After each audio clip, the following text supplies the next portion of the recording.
हाँ जी, a very good afternoon to one and all. This is Samrish ji Sharma, the CEO and founder of economics forever. एक बहुत important news मैं आप लोगों के साथ आज शेयर करने आया हूँ। हमारा कोलैबोरेशन हुआ है विद मूवीशाला। बहुत सारी रिक्वेस्ट आ रही थी from the last 5 months particularly कि हमें ऑफलाइन क्लासेस चाहिए for the economics optional, for the Indian economic services, for the RBI DEPR, for the NET JRF economics part. So now I am here to share an important information आप लोगों के लिए। इतनी जो request थी कि आप ऑफलाइन क्लासेस स्टार्ट करो, सो वो रिक्वेस्ट आपकी फुलफ़िल हो चुकी है। मेरा तो जो आपके सजेशंस आते हैं, मैं कोशिश करता हूँ कि जो आपके सजेशन है, ओपिनियन है और चीज़ों को बेटरमेंट करने के लिए वो कोशिश होती है कि एज सून एज पॉसिबल उसका इनकॉर्पोरेशन हो। चाहे वो आपका टेस्ट सीरीज़ के रिगार्डिंग हो, चाहे वो आपका कोर्स कंटेंट के रिगार्डिंग हो, चाहे वो मटेरियल के विद रिस्पेक्ट में हो, ईच एंड एवरीथिंग जो भी आप लोगों की दिक्कतें हैं, परेशानियां हैं, दुख है, दर्द है, जहाँ तक हो पाता है मैं कोशिश करता हूँ उसको सॉर्ट आउट किया जाए। सो उसी में सबसे बड़ी रिक्वेस्ट थी offline classes. So now we are coming for the offline classes and that would be at the hub of the UPSC examinations, that is at the old Rajendra Nagar. So old Rajendra Nagar में from the June onwards हमारा नया batch शुरू होगा for the economics optional, Indian economic services and various other courses with regard to the economics। जो courses economics forever पे मैं आपको पढ़ाता था वही सारी चीज़ें आपको यहाँ पे मूवीशाला के ऑफलाइन सेंटर पे प्रोवाइड होगी with face to face classes. Right now happy? अब तो कोई दिक्कत नहीं इसमें? ओके जी, आओ ज़रा 2-3 बातें कर लेते हैं छोटी छोटी नए बैच के रिगार्डिंग की है क्या। 2 मेजर कोर्सेज हमारे चलते हैं जो मैं आप लोगों को पढ़ाता था, इनफैक्ट पढ़ाता हूँ अभी भी, बट वो थे सारे ऑनलाइन मोड में। UPSC eco optional,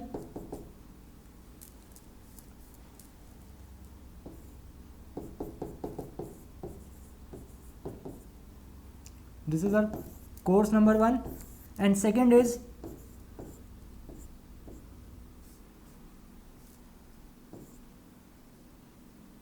UPSC IES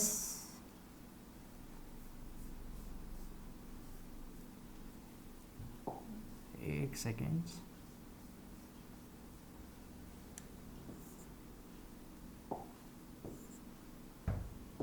plus जिसमें 2 इम्पॉर्टेंट एग्ज़ाम्स होते हैं जो प्रिपरेशन मैं आप लोगों को इसके साथ ही करवाता हूँ। कौन से? एक तो आपका आरबीआई का DEPR, that is reserve for the economics background people, and दूसरा नेट इको, नेट जेआरएफ का economics paper, not the aptitude वाला। Although I guide you people कि उसके लिए आप कौन से बुक उठाओ, कौन से रेफरेंसेस फॉलो करो, but majorly the economics part for the DEPR, grade B examinations as well as the net JRF plus IES।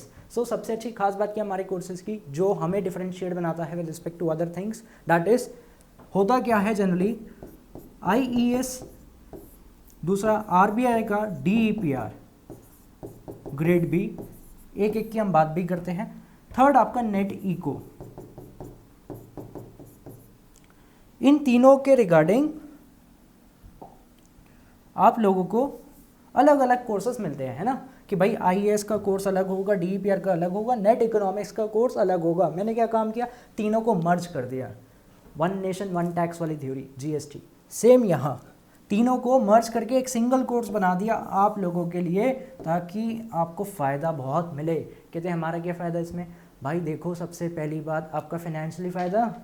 एक बात बताओ, इन तीनों पेपरों के लिए कंडीशन क्या है एलिजिबिलिटी? MA economics. ऑल्दो जब आप आईएएस की बात करते हो, when you are in MA eco final year, तो आप ये वाला पेपर दे सकते हो, बट फॉर दी आरबीआई आपके पास एमए की डिग्री होनी चाहिए। एमए की डिग्री आपके पास होनी चाहिए। ऑल्दो नेट वाला पेपर भी आप परसुइंग हो, एमए परसुइंग, तब भी आप दे सकते हो, कोई इशू नहीं है। बट फॉर द डीईपीआर आपके हाथों में एमए की डिग्री होनी चाहिए, तभी आप डीईपीआर के लिए एलिजिबल हो। सो पहला फाइनेंशियली फ़ायदा क्या? इस कोर्स के लिए अलग फीस, इस कोर्स के लिए अलग फीस, इसके लिए अलग फीस। भाई सिलेबस तो सेम है ना। जो बंदा एमए इकोनॉमिक्स कर रहा है बाय डिफ़ॉल्ट है, वो नेट इको अगर दे रहा है तो वो आरबीआई का पेपर भी देना चाहता है, प्लस आईईएस भी देना चाहता है। डन। तो आपका फ़ायदा कि ये मर्ज कर दिए, सिंगल कोर्स प्रिपरेशन होगी for these three, although this theory या ये जो आपका कंसेप्ट है economics optional that is bit different, उसकी बात हम करेंगे बाद में, बट पहले मैं थोड़ा आईईएस के ऊपर ज़्यादा फोकस करने वाला हूँ for now, then I will come to the economics optional part कि ऑप्शनल पार्ट है क्या। तो पहला फ़ायदा आपको समझ आ गया, फाइनेंशियली आपका फ़ायदा। दूसरा, जब आप आईएएस का देते हो, आरबीआई का देते हो, नेट देते हो, पहले अटेम्प्ट में देखो यार कोई श्योरिटी नहीं होती क्या निकले, नो वन कैन गारंटी कि यस आपका पहले अटेम्प्ट में निकल जाएगा, बट अगर आपने प्रिपरेशन अच्छे से की है, पढ़ाई अगर अच्छे से की है, तो इतनी श्योरिटी है कि ईश्वर आपको इन तीनों में से कुछ ना कुछ तो देगा। अगर आईएएस मिल जाए पहले अटेम्प्ट में तो फिर कुछ चाहिए नहीं, फिर तो साक्षात आपको मतलब समझ जाओ भाई किस्मत के दरवाजे आपके सारे खुल गए, सारे राजयोग आपके खुल गए कुंडली के।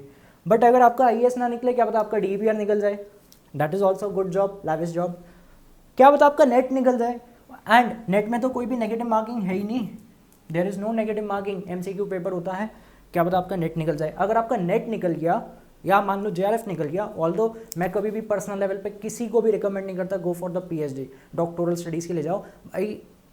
हम ना वो टाइप के लोग हैं जो कम समय में ज़्यादा पैसा कमाना चाहते हैं, है ना जी। तो जो पीएचडी की जर्नी है that is very a long run game, बहुत लंबी जर्नी है पीएचडी की, इसलिए मैं जेआरएफ एयर के लिए किसी को रेकमेंड करता नहीं पर्सनल लेवल पे। हाँ, आप नेट निकालो, नेट निकालने के बाद आप असिस्टेंट प्रोफेसर काम करो, whether in the Delhi university या whether in any central university, चाहे आप स्टेट यूनिवर्सिटीज़ में काम करो, डीयू में आते तो बहुत अच्छी बात है, इससे अच्छा तो कुछ हो नहीं सकता। एज अ असिस्टेंट प्रोफेसर आप वहाँ काम करो, एट द सेम टाइम अपनी प्रिपरेशंस करते रहो for the RBI paper as well as for the IES paper. इसकी प्रिपरेशन आपकी चलती रहनी चाहिए while coming in the job profile as a assistant professor. Done, तो ये निकल जाएगा। फिर आप साइमल्टेनियसली ये देते रहो जब तक आपके पास अटेम्प्ट्स है। सेकेंड मेजर डिफरेंशिएटर, पहला तो आपको बता दिया मर्ज करने का फ़ायदा, फाइनेंशियली आपकी परचेजिंग पावर मैंने बढ़ा दी। सेकेंड फ़ायदा क्या, जो हमारा कोर्स है ये वाला, चाहे कोई भी हो, आईईएस का हो या economics as a optional part हो, it is lifetime validity. एक इमेज मैंने शेयर की थी, जो लोग मेरे साथ ऑलरेडी कनेक्ट है व्हाट्सएप पे, तो उन लोगों को मैंने ऑलरेडी एक इमेज भेजी थी। क्या था,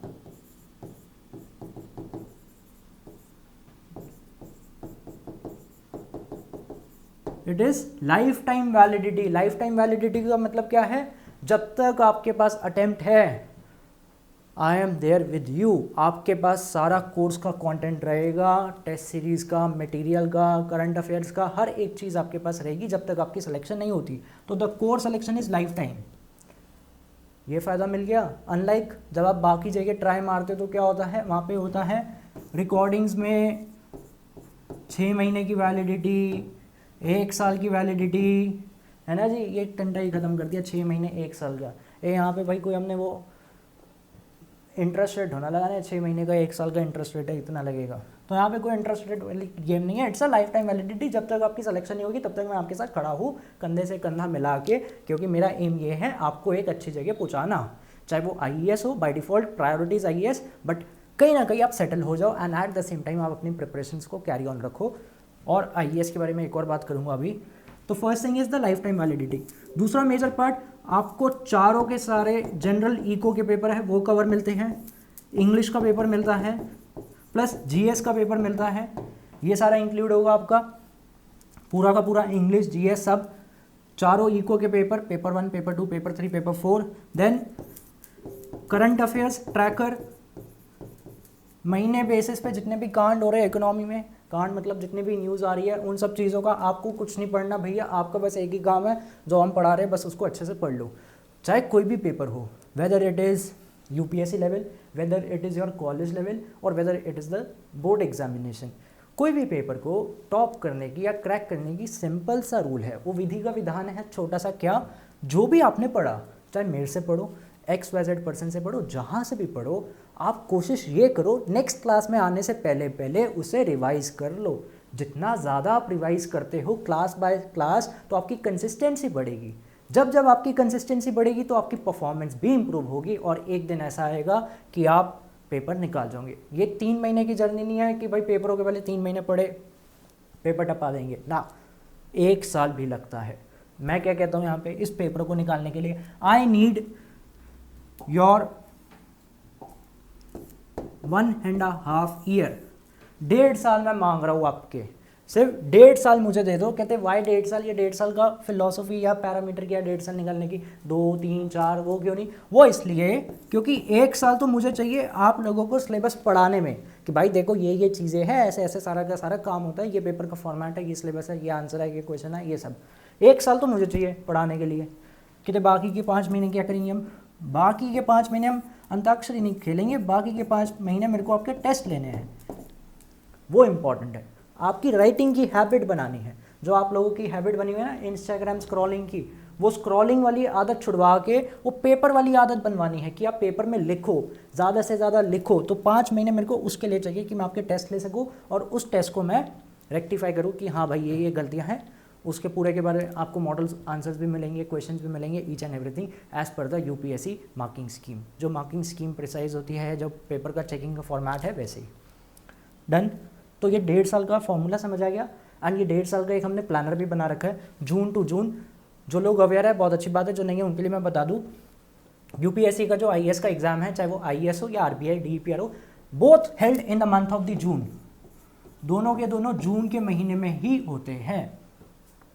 तो जब आप 1.5 साल कॉमन प्रिपरेशन कर रहे हो और दोनों पेपर आप एट द सेम टाइम देते हो, ऑल तो डेट्स क्लास नहीं होती, ये मत सोचना कि डेट्स क्लास होती है, अलग अलग डेट्स रहती हैं। डन जी। So these are the certain features जो आपको हमारी साइड से मिलते हैं। लाइफ टाइम वैलिडिटी है कोर्स की, ये कोई टंडा नहीं। जनरल इको की कवरेज होती है, इंग्लिश की कवरेज होती है, जीएस की कवरेज होती है, करंट अफेयर्स ट्रैकर होता है। आपका बस एक ही काम है कि आप रिवाइज करो। वन ऑफ द बहुत बेसिक थिंग है ये, क्या, जब भी आप कोचिंग लेते हो, चाहे मेरे से लो, यहाँ से लो, जहाँ से भी लो, ये सामने वाले की रिस्पॉन्सिबिलिटी है क्या कि वो आपको पूरा मटेरियल फिल्टर्ड, जैसे फोटो पे हैशटैग फिल्टर लगा दे ना, वो आपको पूरा मटेरियल फिल्टर करके दे एज पर एग्जामिनेशन कि ये क्वेश्चन पेपर में इतने का बनेगा तो इतना लिखना है, इतने का बनेगा तो इतना लिखना है, इतने का बनेगा तो इतना लिखना है। वो बहुत इंपॉर्टेंट होता है। तो सारा मटेरियल आपको, सारा कंटेंट आपको हमारी साइड से फिल्टर्ड होके मिलेगा एज पर दी हर एक चीज़ के पैरामीटर्स के अकॉर्डिंग। बस आपका एक छोटा सा काम है, उसे पढ़ो, रिवाइज करो। कहीं पे दिक्कत आए तो भैया फ़ोन नंबर आपके पास होता ही है हमारा, उस पर व्हाट्सअप करके आप पूछ सकते हो। So these are the certain features. ये 1.5 साल हो गया हमारा, आगे देखते हैं। देन उसके बाद मैं आपसे बात कर रहा था एक छोटी सी फीचर्स की, मैंने आपको बात बता दी, क्या डिफरेंशिएटर्स है वो सारे आपको समझ आ जाए। One is your IES and one is your RBI DEPR। Major इन दोनों एग्जाम की अभी हम बात करते हैं। सबसे पहली बात, आपके पास MA इकोनॉमिक्स होना इज एसेंशियल। यहाँ भी MA इको होना चाहिए। बैचलर्स चाहे आपका जिस मर्जी में हो, डजेंट मैटर, आप BA प्रोग्राम वाले हो, BCom ऑनर्स वाले हो, जहाँ मर्जी की हो, डजेंट मैटर। BA मैटर नहीं करती, मैटर ये करता है MA इकोनॉमिक्स है या नहीं है। तो दोनों जगह सेम बात है, MA इकोनॉमिक्स होना चाहिए। इसके ऊपर भी बहुत बड़ा क्वेश्चन आता है। लाइक जब पिछले कुछ महीने से, लगभग 1 महीने से मैं DU के जितने भी कॉलेजेस में सेमिनार्स के लिए जा रहा हूँ, तो वहाँ पे ये बहुत माइंड में लोगों के एक भ्रम बैठा हुआ है कि MA करनी है तो कहाँ से करनी है, दिल्ली स्कूल से करनी है जी, या दिल्ली स्कूल या ISI है, इंडियन स्टैटिस्टिकल इंस्टीट्यूट, या IGIDR। इसके अलावा हमें कहीं और टारगेट नहीं करना और तभी होगा। देखो यार, D स्कूल जाना है, D स्कूल उनके लिए सूट करता है जिनको कॉर्पोरेट सेक्टर में जाना है। अगर आपका एम है कि आप कॉर्पोरेट में जाओ, XYZ बैंक में काम करना है, प्राइवेट लिमिटेड में काम करना है apart from RBI, then prepare for D school. आप D स्कूल के लिए जी जान लगा लो अच्छे से। If you are in semester 5, जो लोग इस टाइम पे सेम 5 में आ रहे हैं वो, और जो ऑलरेडी अपने फाइनल ईयर में, तो वो MA एंट्रेंस की प्रिपरेशन रिगरसली करे, अच्छे से करे। और उसमें आपको बस सेल्फ स्टडी करने की ज़रूरत है। सेल्फ स्टडी क्या, जो आपका DU का बैचलर्स का सिलेबस है 3 साल का, उसको अच्छे से रिवाइज कर लो। बस मैं आपको लिख के दे दूंगा यहाँ पे, आपका MA एंट्रेंस बड़े प्यार से निकलेगा। क्योंकि जो आप बैचलर्स की पढ़ाई करते हो DU की, वो सबसे टॉप लेवल की पढ़ाई है अपार्ट फ्रॉम एनी कॉलेज और एनी यूनिवर्सिटी पैन इंडिया। जो DU का सिलेबस है that is very rigorous and very exhaustive और बहुत टॉप मोस्ट सिलेबस है, टॉप नॉच सिलेबस, जिसे कहते हैं ना क्रीम पार्ट। बस तो वो सिलेबस आप लोग पढ़ रहे हो इस टाइम पे। उस सिलेबस को अगर आप अच्छे से रिवाइज कर लो, MA एंट्रेंस हो, D स्कूल का, IES का पेपर हो, RBI का पेपर हो, आप कोई भी पेपर दुनिया में फोड़ सकते हो। कोई भी पेपर हो आप फोड़ सकते हो, चाहे वो IAS है या ये है, कोई भी हो। बट द थिंग इज उसके लिए आपको अपना DU का सिलेबस अच्छे से पढ़ना पड़ेगा, वो बहुत इंपॉर्टेंट बात है। क्लियर जी? यहाँ भी यही है, चाहे IAS का पेपर हो या RBI का पेपर हो, जो आपका बैचलर्स का सिलेबस है ना 3 साल का, वही सेम यहाँ पे रेप्लीकेट होता है। बट ओनली थिंग इज थोड़े बहुत तो चेंजेस आते हैं, तो थोड़े बहुत चेंजेस होते हैं, but major portion is same, conceptual knowledge is same, वो नहीं चेंज होती। सो आप MA कहाँ से करें फिर? जो लोग फाइनल ईयर में, उनके लिए बता रहा हूँ मैं ये बात, आप MA करो IGNOU से, Indira Gandhi national open university. किसी कॉरस्पॉन्डेंट से करेंगे? इतने बुरे दिन आ गए हमारे। अरे भाई बुरे दिन नहीं आए तुम्हारे, अच्छे दिन ला रहा हूँ मैं, बुरे दिन नहीं ला रहा। बिकॉज जो मैंने यहाँ पे भी पॉइंट लिखा था क्या, कि मेरे को आपका 1.5 साल चाहिए, और अगर आप दिल्ली स्कूल चले गए तो आपकी 2 साल की मास्टर्स 3 साल 4 साल में कन्वर्ट होगी ही होगी। डी स्कूल निकालना is not an easy job, बहुत टफ जॉब है। और अगर आपका एरिया ऑफ इंटरेस्ट ये 2 पेपर है, then this is the best option, ये बेस्ट ऑप्शन है। डी स्कूल उन लोगों को सूट करेगा जो कॉर्पोरेट में, ऑन रिकॉर्ड ये बात बोल रहा हूँ भाई, बाद में मत बोलना कि आपने बताया नहीं, मैंने पहले बता दिया था। कहीं 1 साल बाद 1.5 साल बाद आपका मैसेज आ रहा हो कि यार हम तो फंस गए डी स्कूल में, अब क्या करें, IAS की प्रिपरेशन करनी है, तब कोई ऑप्शन नहीं होगा। अभी आपके पास ऑप्शन है, आप IGNOU में जाओ। IGNOU के मेरिट्स क्या है? मेरिट्स ये कि यहाँ पर कोई भी एंट्रेंस नहीं है।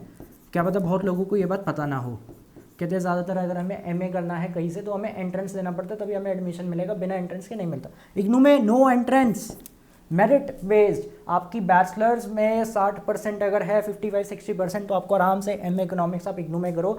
दूसरा फ़ायदा IGNOU में आने का, पहला तो ये हो गया भाई एंट्रेंस नहीं देना, आपको मैंने इतनी बड़ी मुश्किल से बचा दिया, मैंने मतलब IGNOU ने आपको बचा दिया। दूसरी बात ये, जो IAS का सिलेबस है और जो IGNOU के MA इको का सिलेबस है 2 साल का, वो पूरा कॉपी पेस्ट सेम है। DSE का सिलेबस सेम नहीं है, ISI का सिलेबस सेम नहीं है। ISI डी स्कूल का सिलेबस बहुत टफ है, वहाँ पे pure mathematical, pure data science, data analyst, बहुत सारा मैथमेटिकल कोर्स चल रहा है। इसका सिलेबस और डी स्कूल के सिलेबस में ज़मीन आसमान का अंतर। बट IGNOU के सिलेबस और IAS का सिलेबस पैरेलल चलता है, कोई चेंज नहीं आते। तो आपके MA के जो पेपर्स है, मास्टर्स के 2 पेपर है जो आपके 2 साल के, वो आपके आराम से मैनेज हो जाएंगे and you can easily score 65-70% आराम से आप स्कोर कर सकते हो। इनफैक्ट ज़्यादा भी स्कोर कर सकते हो, बहुत आसान पेपर आता है। किसी को अगर इसके PYQs देखने हो IGNOU के, जस्ट व्हाट्सएप में आई शेयर द PYQs, आप देख के बोलोगे यार इंटरनेशनल इकोनॉमिक्स का एक पेपर होता है IGNOU में 2nd ईयर में, वहाँ पे इस साल की बात कर रहा हूँ, पहला क्वेश्चन क्या आया, कहता है बताओ बैलेंस ऑफ पेमेंट क्या होती है, उसके कॉम्पोनेंट क्या होते हैं। और जो बैचलर्स में होगा इस टाइम वो कहेगा यार ये तो हम 12वीं में पढ़ गए थे मैक्रो में, chapter number 12 balance of payment का करंट अकाउंट, कैपिटल अकाउंट, उसके सारे कंपोनेंट बता दिए। ये तो ये सवाल आते हैं, हाँ जी भाई ये सवाल आते हैं MA इकोनॉमिक्स फ्रॉम IGNOU। इसलिए बोल रहा हूँ यहाँ चले जाओ, आपका भला होगा। मेरा क्या फ़ायदा, मेरा फ़ायदा यह है कि आपकी IAS की सिलेक्शन जल्दी हो जाएगी, बस this is the only incentive for me, बाकी सारे आपके मेरिट्स हैं। सेम फॉर RBI, बिकॉज ये 2 ऐसे पेपर हैं, आपको टाइम चाहिए, समय देना पड़ता है, समय देते हो तभी आपको रिटर्न मिलेगा। जैसे LIC की टैगलाइन है ना, जीवन के साथ भी जीवन के बाद भी, तो वही सेम यहाँ है। एक बार 1.5 साल मुझे दे दो, बाकी 50-60 साल आप एक तरीके से रॉयल्टी बेस्ड ऐश करने वाले हो, FD हो गई आपकी, फिर work with government of India, इससे बेटर ऑप्शन कोई है नहीं। डन। फर्स्ट थिंग मैंने आपको MA के बारे में बता दी। यहाँ पे आप अगर MA के फाइनल ईयर में हो तो आप ये वाला पेपर दे सकते हो, but for this MA complete होना इज मैंडेटरी। आप खुद सोचो, जो इस टाइम पे दिल्ली स्कूल में, अगर किसी को क्रॉस चेक करना हो, you can ask your seniors और द फ्रेंड्स जो आपके दिल्ली स्कूल्स में है, या प्रोफेसर्स, या आपके नोन में अगर कोई भी टीचिंग बैकग्राउंड का है आपकी फैमिली में, नहीं तो आप मेरे को बोलना, मैं आपको डी स्कूल वाले 1-2 स्टूडेंट्स हैं मेरे जो दिल्ली स्कूल में है, तो आप उनसे भी पूछ सकते हो कि भैया वहाँ पे डी स्कूल में क्या है और वो कितना सफ़र कर रहे हैं इस टाइम पे। Literally they are suffering a lot, क्योंकि टफ नहीं है। जब आपकी MA ही नहीं कंप्लीट हुई तो एक बात बताओ, how can you fill the form of this exam? देना तो बहुत दूर की बात, आप पेपर का फॉर्म भी नहीं फिल कर सकते RBI का, क्योंकि जब आपकी कंप्लीट नहीं है। और यहाँ पे आओ, ये तो फाइनल ईयर में दे सकते हो, बट एक टर्म होती है DV, डॉक्यूमेंट वेरिफिकेशन। मान लो आपने पेपर निकाल दिया बट आपके पास MA की डिग्री नहीं है, रिजेक्ट हो गए, नल एंड वॉइड, तो यहाँ से भी गए वहाँ से भी गए। इसलिए मैंने कहा यहाँ से निकाल लो, बड़े प्यार से आपकी MA हो जाएगी और पता भी नहीं चलेगा। और आप MA के फाइनल ईयर में आके यहाँ पे भी क्या पता आपकी MA की अभी डिग्री ना आए और आपका IAS का पेपर क्रैक हो चुका हो।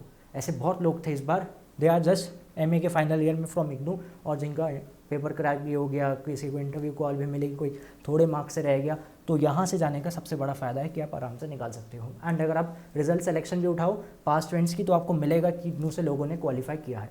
इंटरव्यू में this will be one of the game changer question. मान लो आपने रिटर्न निकाल दिया, इंटरव्यू में आपसे पूछेगा बताओ जी आपने एमए इग्नू से करी तो क्यों करी, इसका आपको बहुत सॉलिड रीज़न देना पड़ेगा, और वो सॉलिड रीज़न मेरे पास है, वो मैं आपको बताऊंगा क्लासेस में, इस टाइम नहीं, बिकॉज सारे पत्ते एक ही बार ठोना खोल देते हैं यार, कुछ थोड़े पत्ते अस्त्र शस्त्र तर्कश में होने चाहिए ना, तो तर्कश में तीर है हमारे पास इंटरव्यू प्रिपरेशन के लिए, इसलिए तो वो बातें बाद में। एग्जामिनर आपसे ज़रूर पूछेगा इंटरव्यू बोर्ड मेंबर्स कि if you have done IGNOU then why not from D school. जैसे एक है 2-3 लोग जो इस टाइम पे नॉर्थ कैंपस के एलीट कॉलेजेस में, तो वो मेरे से यही कहते हैं यार एक बात बताओ भैया, अगर हम यहाँ चले गए तो हमारी बेइज्जती नहीं होगी भाई, हंसराज हिंदू KMC यहाँ से अगर हम करें और धड़ल्ले से हम यहाँ आ जाए कॉरस्पॉन्डेंस में, तो हमारी एक तरीके से कहते हैं ना सेल्फ एस्टीम की बात हो गई भाई, इज्जत की बात है कि हम सीधा यहाँ से यहाँ आ गए। बट वही 1.5 साल बाद आप मल्टीप्लाई करके अपनी इमेज, अपने एस्टीम, आपका जो फेम चाहिए, जो पैसा फेम के लिए आप रोते हो, तो वो आपको आराम से मिलेगा, क्योंकि 1.5 साल बाद जब आप ये निकाल लेते हो ना, तो आपको सब कुछ मिल जाएगा easily, because you are government of India officer, इस कारण। सो DPR की बात हो गई, MA मैंने आपको बता दिया, IAS की भी बात कर ली, यहाँ पे इसको हटा देते हैं जी।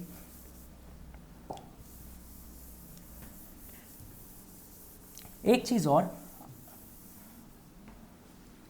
अगर मैं RBI DEPR की बात करूं, RBI DEPR में 3 फेज़ है, phase 1, phase 2, phase 3।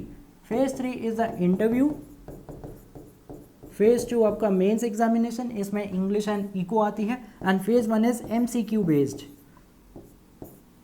Although for the IES there is no interview, there is no MCQ based।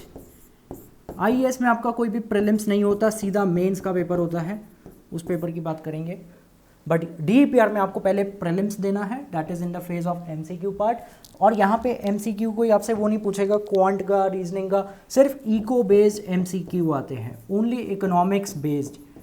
इसलिए मैंने कहा आपको क्या कि जो मैं एक सिंगल कोर्स की पढ़ाई करवाता हूँ, जब आप डिस्क्रिप्टिव पेपर से पढ़ाई करते हो, सब्जेक्टिव पेपर की आप अगर पढ़ाई करते हो, तो बाय डिफ़ॉल्ट है आपके MCQ बेस्ड स्ट्रॉन्ग हो रहे हैं। क्लास में यही होता है, मैं हर एक चीज़ से MCQ बनाता हूँ कि भाई देखो ये वाला क्वेश्चन आपसे DPR में ऐसे पूछ सकता है, नेट में भी MCQ आता है इकोनॉमिक्स, तो यहाँ पे नेट वाला आपसे ऐसे क्वेश्चन पूछ सकता है।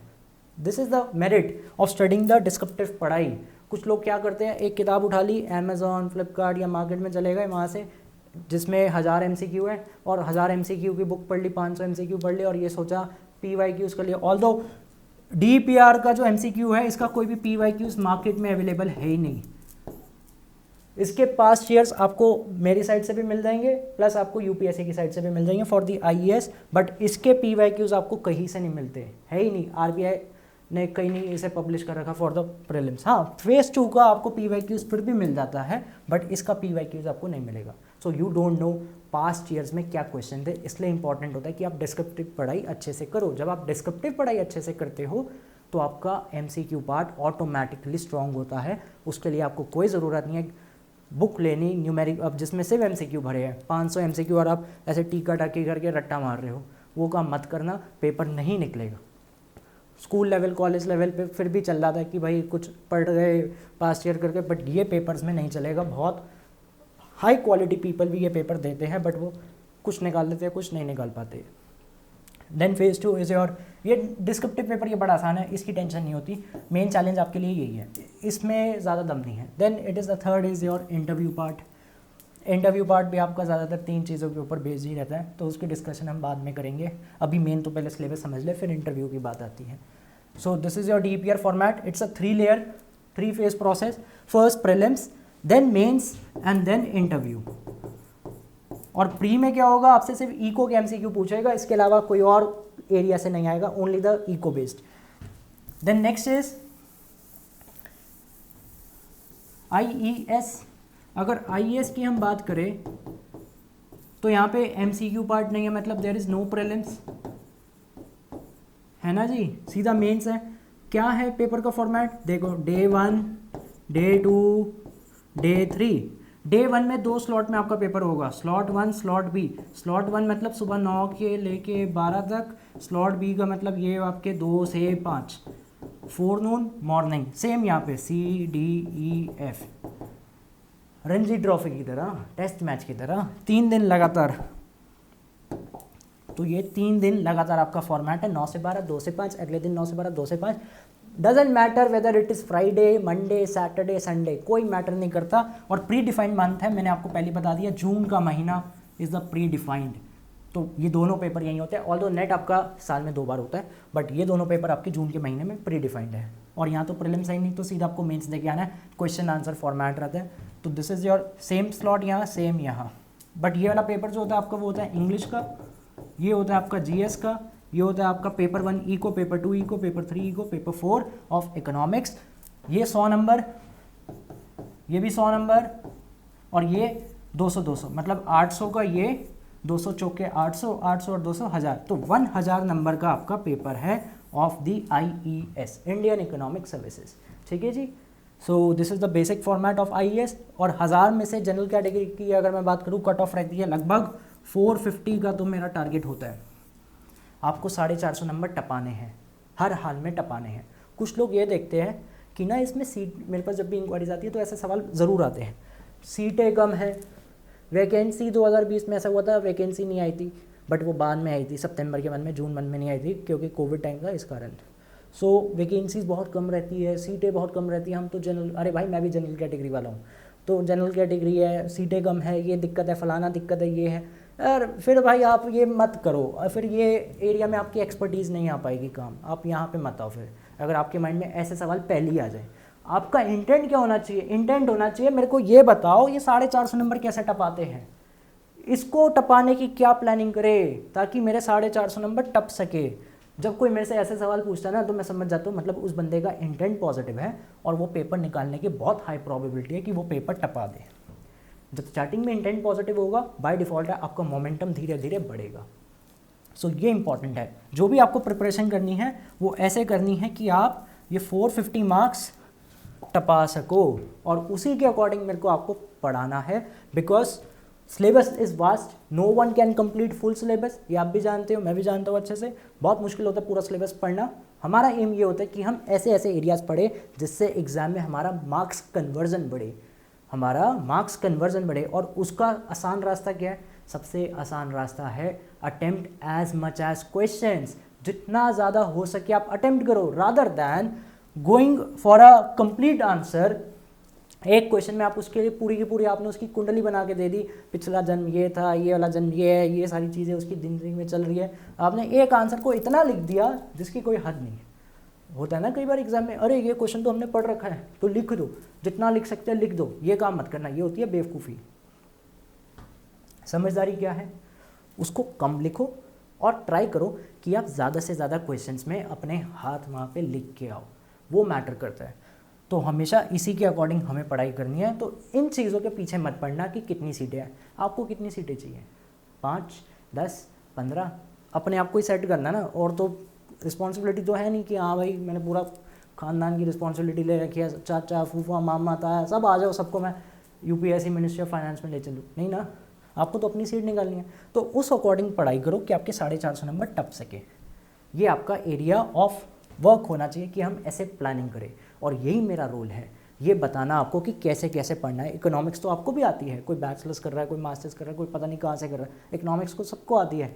बट मैटर ये करता है कि प्रेजेंट कैसे करते हो।